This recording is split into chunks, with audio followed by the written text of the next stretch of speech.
ಹಾಸನ ಜಿಲ್ಲೆ ಅರಸೀಕೆರೆ ಅದ್ಧೂರಿ ಸ್ವಾಗತ. ಸಚಿವರಾಗಿ ಪ್ರಮಾಣವಚನ ಸ್ವೀಕರಿಸಿದ ಬಳಿ ಪ್ರಥಮ ಬಾರಿಗೆ ಸ್ವಕ್ಷೇತ್ರಕ್ಕೆ ಬಂದ ಕೆಎಂ ಶಿವಲಿಂಗೇಗೌಡರಿಗೆ ಅದ್ಧೂರಿ ಸ್ವಾಗತ ಕೋರಲಾಯಿತು. ಅಲಂಕೃತ ತೆರೆದ ವಾಹನದಲ್ಲಿ ನಗರದ ಅಯ್ಯಪ್ಪಸ್ವಾಮಿ ದೇವಸ್ಥಾನದಿಂದ ಪಿಪಿ ವೃತ್ತದವರೆಗೆ ಮೆರವಣಿಗೆ ನಡೆಸಲಾಯಿತು. ಸಾವಿರಾರು ಅಭಿಮಾನಿಗಳು, ವಿವಿಧ ಸಮಾಜದ ಮುಖಂಡರು, ಜನಪ್ರತಿನಿಧಿಗಳು, ಕಾಂಗ್ರೆಸ್ ಮುಖಂಡರು, ಕಾರ್ಯಕರ್ತರು ಹಾಗೂ ಸಾರ್ವಜನಿಕರು ಹೆಜ್ಜೆ ಹಾಕಿದರು. ಗ್ರಾಮೀಣ ಪ್ರದೇಶದಿಂದಲೂ ಸಾವಿರಾರು ಸಂಖ್ಯೆಯಲ್ಲಿ ಕಾರ್ಯಕರ್ತರು ಹಾಗೂ ಅಭಿಮಾನಿಗಳು ಭಾಗವಹಿಸಿದರು. ಸಂವಿಧಾನ ಶಿಲ್ಪಿ ಅಂಬೇಡ್ಕರ್ ಪ್ರತಿಮೆಗೆ ಮಾಲಾರ್ಪಣೆ ಮಾಡುವ ಮೂಲಕ ಗೌರವ ಸಲ್ಲಿಸಲಾಯಿತು. ವಿವಿಧ ಕಲಾ ತಂಡಗಳು ಮೆರವಣಿಗೆಗೆ ಮೆರುಗು ನೀಡಿದವು. ನಗರದಲ್ಲಿ ಸಚಿವರಿಗೆ ಶುಭಾಶಯ ಹಾಗೂ ಸ್ವಾಗತ ಕೋರುವ ಬ್ಯಾನರ್ಗಳು, ಬಂಟಿಂಗ್ಸ್, ಕಾಂಗ್ರೆಸ್ ಪಕ್ಷದ ಧ್ವಜಗಳು ರಾರಾಗಿಸಿದವು. ಸತತ 4 ಬಾರಿ ಗೆಲುವು ನೀಡಿದ ಕ್ಷೇತ್ರದ ಮತದಾರರಿಗೆ ಶಿವಲಿಂಗೇಗೌಡ ಕೈ ಮುಗಿದು ಕೃತಜ್ಞತೆ ಸಲ್ಲಿಸಿದರು. ವರದಿ ಚಂದ್ರು ಯಾದವ್, ಹಾಸನ ಜಿಲ್ಲೆ ಅರಸೀಕೆರೆ.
ಎಲ್ಲ ನನ್ನ ಅಭಿಮಾನಿ ಬಂಧುಗಳೇ ಮತ್ತು ನಮ್ಮ ಕಾಂಗ್ರೆಸ್ ಎಲ್ಲ ಅಧ್ಯಕ್ಷರು, ಮುಖಂಡರುಗಳು, ನಗರಸಭೆ ಎಲ್ಲ ಜನಪ್ರತಿನಿಧಿಗಳೇ ಮತ್ತು ಬ್ಲಾಕ್ ಕಾಂಗ್ರೆಸ್ಸಿನ ಅಧ್ಯಕ್ಷರುಗಳೇ, ಕಾಂಗ್ರೆಸ್ಸಿನ ಎಲ್ಲ ಗೌರವಾನ್ವಿತ ನಾಯಕರೇ, ಮುಖಂಡರುಗಳೇ ಮತ್ತು ಎಲ್ಲ ಅಭಿಮಾನಿ ಬಂಧುಗಳೇ, ಅರಸೀಕೆರೆ ತಾಲೂಕಿನಿಂದ ಇವತ್ತು ಆಗಮಿಸಿರ್ತಕ್ಕಂಥ ಎಲ್ಲ ನನ್ನ ಆತ್ಮೀಯ ಅಭಿಮಾನಿ ಬಂಧುಗಳೇ, ಎಲ್ಲ ಸಮಾಜದ ಮುಖಂಡರುಗಳೇ, ಬಂಧುಗಳೇ, ಎಲ್ಲರಿಗೂ ನಾನು ನನ್ನ ಸಾಷ್ಟಾಂಗ ಪ್ರಣಾಮಗಳನ್ನು ನಿಮಗೆ ಸಲ್ಲಿಸ್ತಾ ಇದ್ದೇನೆ.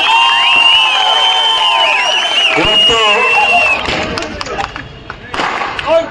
ಮನುಷ್ಯನಾಗಿ ಹುಟ್ಟಿದ ಮೇಲೆ ನೀವು ತೋರಿಸಿದ ಮನುಷ್ಯನಿಗೆ ಒಂದು ಗೌರವವನ್ನು ತೋರಿಸಿದಂತ ರೀತಿಯನ್ನು ನೋಡಿ ನನ್ನ ಮನಸ್ಸು ತುಂಬಿ ಹೋಗಿದೆ. ನನಗೆ ಏನ್ ಮಾತನಾಡಬೇಕು ಅನ್ನೋದೇ ಗೋಚರ ಆಗ್ತಾ ಇಲ್ಲ. ಇಷ್ಟೊಂದು ಅಭಿಮಾನದಿಂದ, ಇಷ್ಟೊಂದು ಸಂತೋಷದಿಂದ ನಿಮ್ಮ ಸಡಗರ, ಸಂಭ್ರಮ, ಅಭಿಮಾನವನ್ನ ನೋಡಿದ್ರೆ ನನಗೆ ಬಹಳ ಹೆಮ್ಮೆ ಆಗುತ್ತೆ ಅಂತಕ್ಕಂಥ ಮಾತನ್ನ ಈ ಸಂದರ್ಭದಲ್ಲಿ ಹೇಳಿ, ಇವತ್ತು ಸುಮಾರು 80 ವರ್ಷದ ಹಾಸನ ಜಿಲ್ಲೆಯ ರಾಜಕಾರಣದ ಇತಿಹಾಸದಲ್ಲಿ ಬಹುಶಃ ಅರಸೀಕೆರೆಯಲ್ಲಿ ಒಂದು ಕೊರಗಿತ್ತು. ಅರಸೀಕೆರೆ ವಿಧಾನಸಭಾ ಕ್ಷೇತ್ರದಲ್ಲಿ ಸಚಿವರಾಗಲಿಲ್ಲ ಅಂತಕ್ಕಂಥ ಕೊರಗೇನಿತ್ತು, ಅದನ್ನ ನಿವಾರಣೆ ಮಾಡ್ತಕ್ಕಂಥ ದೃಷ್ಟಿನಲ್ಲಿ ನೀವು ಕಾರಣಕರ್ತರಾಗಿದ್ದೀರಿ. ನಿಮ್ಮ ನಿಮ್ಮ ನಿಮ್ಮ ಒಂದು ಹೋರಾಟದ ಫಲ ನನ್ನ ಫಲ ಅಲ್ಲ. ನಾನು ಸಾಂಕೇತಿಕ, ನೀವು ಸತತವಾಗಿ 4 ಬಾರಿ ನನ್ನನ್ನು ಶಾಸಕನನ್ನಾಗಿ ಮಾಡದೇ ಇದ್ದರೆ ನಾನು ಈ ಸಚಿವ ಪದವಿಯನ್ನ ಇವತ್ತು ಪಡೆಯಲಿಕ್ಕೆ ಸಾಧ್ಯ ಆಗ್ತಾ ಇರಲಿಲ್ಲ. ಕಳೆದ ವಿಧಾನಸಭಾ ಚುನಾವಣೆಯಲ್ಲಿ ನಾನು ತೀರ್ಮಾನ ಮಾಡಿದೆ, ಯಾವ ಪಕ್ಷದಿಂದ ನಾನು ಆಯ್ಕೆಯಾಗಿ ಬರ್ತಾ ಇದ್ದೆ, ಈ ಪಕ್ಷದಲ್ಲಿ ಇನ್ನು 10 ಸಾರಿ ಗೆದ್ದರೂ ನಾನು ಮಂತ್ರಿ ಆಗತಕ್ಕಂಥ ವಾತಾವರಣ ಪಕ್ಷದಲ್ಲಿ ನನಗಿಲ್ಲ. ಆದ್ರಿಂದ ಏನಾದ್ರೂ ಮಾಡಿ ಅರಸೀಕೆರೆ ತಾಲೂಕನ್ನ ಸರ್ವತೋಮುಖವಾದಂತ ಅಭಿವೃದ್ಧಿಯ ಪಥದಲ್ಲಿ ಕೊಂಡೊಯ್ಯಬೇಕು ಅನ್ನೋದು ಒಂದು ಕಡೆ ಈ ಕೊರಗೇನಿತ್ತು, ಏನು ಅರಸೀಕೆರೆಯನ್ನ ಹಾಸನ ಜಿಲ್ಲೆಯ ರಾಜಕಾರಣದಲ್ಲಿ ಅನಾಥವನ್ನಾಗಿ ಮಾಡಿದ್ರು, ಇದನ್ನು ನಿವಾರಣೆ ಮಾಡಬೇಕು ಅಂತಕ್ಕಂಥ ದೃಷ್ಟಿಯಿಂದಲೇ ನಾನು ಪಕ್ಷಾಂತರವನ್ನ ಮಾಡಿ ಇವತ್ತು ಅರಸೀಕೆರೆ ತಾಲೂಕಿನ ಜನತೆಯ ವಿಶ್ವಾಸವನ್ನ, ಅರಸೀಕೆರೆ ತಾಲೂಕಿನಲ್ಲಿ ಇದ್ದಂತ ಈ ಒಂದು ಏನು ಅರಸೀಕೆರೆ ತಾಲೂಕನ್ನ ಈ ಜಿಲ್ಲೆಯ ರಾಜಕಾರಣದಲ್ಲಿ ಎಲ್ಲ ದೃಷ್ಟಿಯಿಂದ ಅನಾಥವಾಗಿ ಮಾಡಿದ್ರು, ಇದನ್ನ ಪರಿಗಣಿಸಬೇಕು, ಇದನ್ನ ಹೋಗಲಾಡಿಸಬೇಕು ಅಂತಕ್ಕಂಥ ದೃಷ್ಟಿಯಿಂದ ಪ್ರಾಮಾಣಿಕವಾಗಿರ್ತಕ್ಕಂಥ ಹೋರಾಟವನ್ನು ಮಾಡಿದ್ದೇವೆ. ಇವತ್ತು ನೀವು 4 ಬಾರಿ ಸತತವಾಗಿ ಹೋರಾಟ ಮಾಡಿ ನನ್ನನ್ನು ಶಾಸಕರು ಮಾಡಿದ್ದು ಒಂದು ಕಡೆ, ಇವತ್ತು ನನ್ನನ್ನ ಪಕ್ಷಕ್ಕೆ ಕರ್ಕೊಂಡು ಹೋಗ್ಬೇಕಾದ್ರೆ ಸ್ಟೇಡಿಯಂನಲ್ಲಿ ಇದರ 10ರಷ್ಟು ಜನ ಇತ್ತು.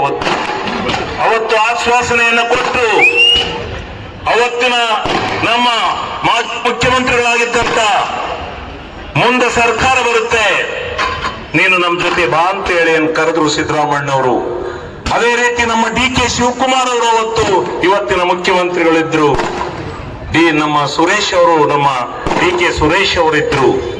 ಅವರು 3 ಜನ ನನಗೆ ವಾಗ್ದಾನವನ್ನು ಕೊಟ್ಟು ಈ ಎಲ್ಲ ರೀತಿಯ ಸಹಾಯವನ್ನು ನಿನಗೆ ಮಾಡ್ತೇವೆ, ನಮ್ಮ ಜೊತೆ ಬಾ ಅಂತ ಹೇಳಿ ಕರ್ಕೊಂಡೋದ್ರು. ಅವರು ಕೊಟ್ಟ ಮಾತನ್ನ ಉಳಿಸಿಕೊಂಡಿದ್ದಾರೆ. ಕೊಟ್ಟ ಮಾತನ್ನ ಉಳಿಸಿಕೊಂಡು ನಮ್ಮ ಅರಸೀಕೆರೆ ತಾಲೂಕಿನ ಜನತೆಯ ಪ್ರೀತಿ, ವಿಶ್ವಾಸವನ್ನ, ಅಭಿಮಾನವನ್ನು ಗೆದ್ದಿದ್ದಾರೆ. ಅವರಿಗೆ ನಾವು ಸಾಷ್ಟಾಂಗ ಪ್ರಣಾಮಗಳನ್ನ ನಾವು ಅರಸೀಕೆರೆ ತಾಲೂಕಿನ ಜನತೆ ಹೇಳಬೇಕು.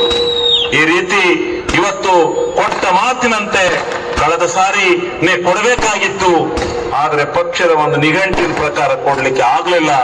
ಈ ಸಾರಿ ನನಗೆ ನಿಮ್ಮೆಲ್ಲರ ಆಶೀರ್ವಾದ ಬಲದಿಂದ ಮಂತ್ರಿ ಸ್ಥಾನವನ್ನು ಕೊಟ್ಟಿದ್ದಾರೆ. ಪ್ರಥಮ ಸ್ಥಾನಕ್ಕೆ ಕೊಂಡೊಯ್ಯತಕ್ಕಂಥ ಪ್ರಾಮಾಣಿಕವಾಗಿರ್ತಕ್ಕಂಥ ಪ್ರಯತ್ನವನ್ನ ನಿಮ್ಮೆಲ್ಲರ ಆಶೀರ್ವಾದ ಬಲದಿಂದ ಮಾಡ್ತೇನೆ ಅಂತಕ್ಕಂಥ ಮಾತನ್ನು ಹೇಳಿ, ಏನು ನಮ್ಮೆಲ್ಲ ನಾಯಕರುಗಳು ಇವತ್ತು ನಾನಿದ್ದಾಗ ಸ್ವಲ್ಪ ಫಂಕ್ಷನ್ಗಳನ್ನ ಮಾಡ್ತಾ ಇದ್ದೆ, ಆದ್ರೆ ನಮ್ಮ ಮುಖಂಡರುಗಳು, ನಮ್ಮ ಅಭಿಮಾನಿಗಳು ನೀವೆಲ್ಲ ಸೇರಿ ಏನು ಅಭಿಮಾನದಿಂದ ಈ ಒಂದು ಕೆಲಸವನ್ನ ಮಾಡಿದ್ದೀರಿ. ಈ ಸ್ವಾಗತವನ್ನ ನನ್ನ ಜೀವನದ ಇತಿಹಾಸದಲ್ಲಿ ಮರೆಯಲಿಕ್ಕೆ ಸಾಧ್ಯ ಇಲ್ಲ. ಈ ಜೀವನದ ಇತಿಹಾಸ ಇದು ಉಳಿಯುತ್ತೆ ಅಂತಕ್ಕಂಥ ಮಾತನ್ನ ನಾನು ಈ ಸಂದರ್ಭದಲ್ಲಿ ಹೇಳಲಿಕ್ಕೆ ಬಯಸ್ತೇನೆ. ನೀವೆಲ್ಲ ಇಷ್ಟೊಂದು ಅಭಿಮಾನವನ್ನು ತೋರಿಸಿದಿರಿ.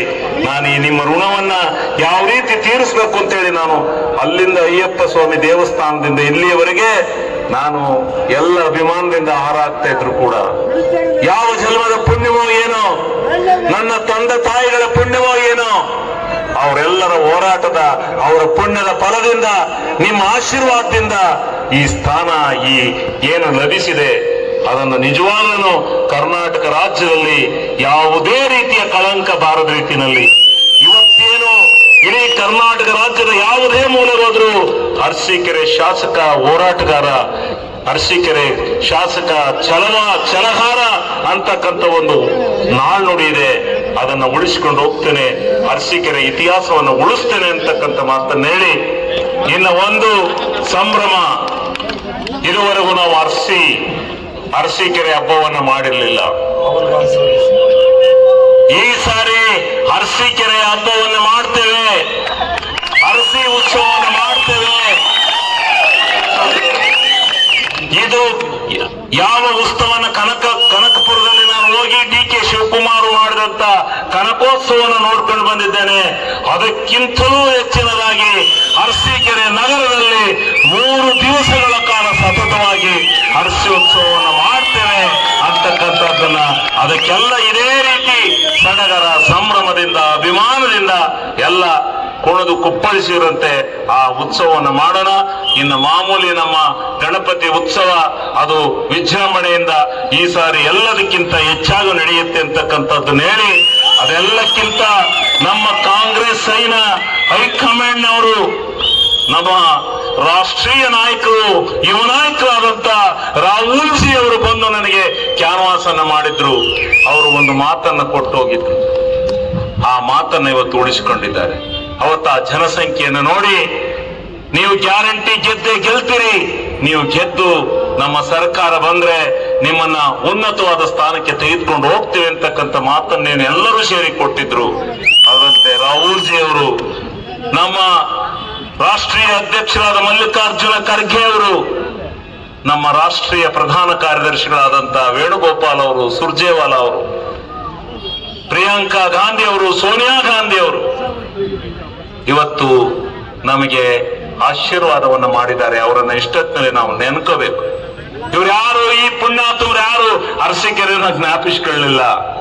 ಆದ್ರೆ ಇವತ್ತು ನಮ್ಮನ್ನ ಜ್ಞಾಪಿಸಿಕೊಂಡು ಕಾಂಗ್ರೆಸ್ ಪಕ್ಷದಿಂದ ನಮ್ಮನ್ನ ಗುರುತಿಸಿ ಇವತ್ತು ಈ ಅರಸೀಕೆರೆ ತಾಲೂಕಿನ ಜನತೆಯ ವಿಶ್ವಾಸವನ್ನ ಮೂಡತಕ್ಕಂಥ ನಿಟ್ಟಿನಲ್ಲಿ ಪ್ರಾಮಾಣಿಕವಾಗಿರ್ತಕ್ಕಂಥ ಕೆಲಸವನ್ನ ಮಾಡ್ತಾರೆ.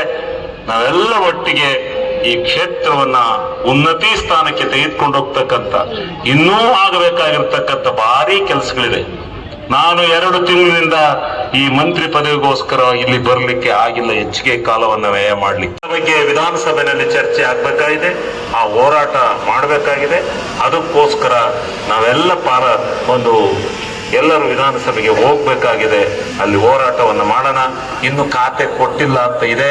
ಖಾತೆ ಯಾವುದನ್ನಾರ ಕೊಡ್ಲಿ, ನನಗೆಲ್ಲವೂ ಖಾತೆ ನನ್ನವೇ ಅಂತ ತಿಳ್ಕೊಳ್ಳಿ, ನೀವೇನು ಯೋಚನೆ ಮಾಡಬೇಡಿ. ನಾನು ಅದೇ ರೀತಿ ವಿರೋಧಿ ಪಕ್ಷದಲ್ಲಿ ಇದನ್ನು ತಂದು ನಿಮ್ ಕೆಲಸ ಎಲ್ಲ ಮಾಡಿದ್ದೀನಿ. ಇನ್ನೂ ನಾನು ಹೋರಾಟ ಮಾಡ್ತೇನೆ, ನೀವು ಅದ್ರ ಬಗ್ಗೆ ಚಿಂತೆ ಮಾಡಬೇಡಿ ಅಂತಕ್ಕಂಥ ಮಾತನ್ನ ನೀವು ಈ ಸಂದರ್ಭದಲ್ಲಿ ಹೇಳಿ. ವಿ ಕೆ ಹರಿಪ್ರಸಾದ್ ಅವರು ನನಗೆ ಈ ಸ್ಥಾನವನ್ನು ಕೊಡಿಸ್ಲಿಕ್ಕೆ ಹೋರಾಟವನ್ನು ಮಾಡಿದ್ದಾರೆ. ಅವರನ್ನು ನಾವು ಜ್ಞಾಪಿಸ್ಕೋಬೇಕು.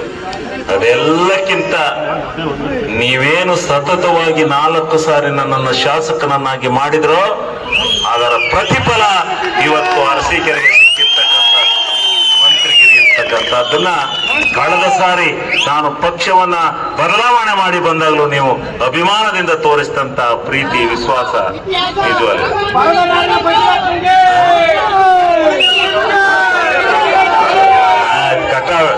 ಆಯ್ತಪ್ಪ, ಒಂದ ಹೇಳಲ್ಲ ನಾನು. ಆದ ನೀವು ಅರಸೀಕೆರೆ ಇತಿಹಾಸದಲ್ಲೇ ಇಂಥ ಸಂಭ್ರಮದ ಫಂಕ್ಷನ್ ಮಾಡಿರೋದು ನಾನು ನೋಡಿರ್ಲಿಲ್ಲ. ನೀವು ಮಾಡಿದಿರಿ, ಅಭಿಮಾನದಿಂದ ಮಾಡಿದಿರಿ. ನಾನು 10 ಪೈಸಾ ಕೊಟ್ಟಿಲ್ಲ, ನಾನು ಖರ್ಚು ಹಾಕಿಲ್ಲ. ನೀವೇ ಸ್ವತಃ ಖರ್ಚು ಹಾಕೊಂಡು ಇಷ್ಟೊಂದು ಅಭಿಮಾನದಿಂದ ಮಾಡಿದಿರಿ. ನಿಮ್ಮ ಋಣನ ಹೆಂಗ ತೀರಿಸ್ಬೇಕು ಅಂತೇಳಿ ನಾನು ಅದನ್ನೇ ಯೋಚನೆ ಮಾಡ್ಕೊಂಡ್ ಬರ್ತಾ ಇದ್ದೆ ದಾರಿ ಉದ್ದಕ್ಕೂ.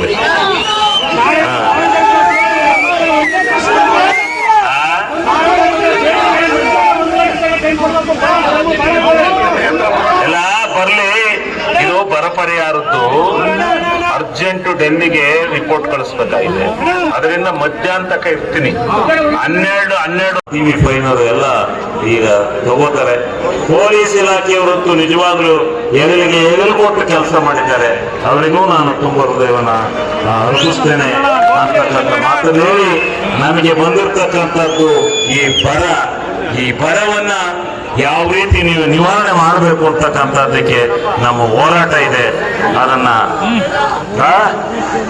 ಈ ಮುಂದೆ ಇವತ್ತಲ್ಲ ಡೈಲಾಗ್ ಇನ್ನೊಂದು ದಿವಸ ಹೇಳೋಣ.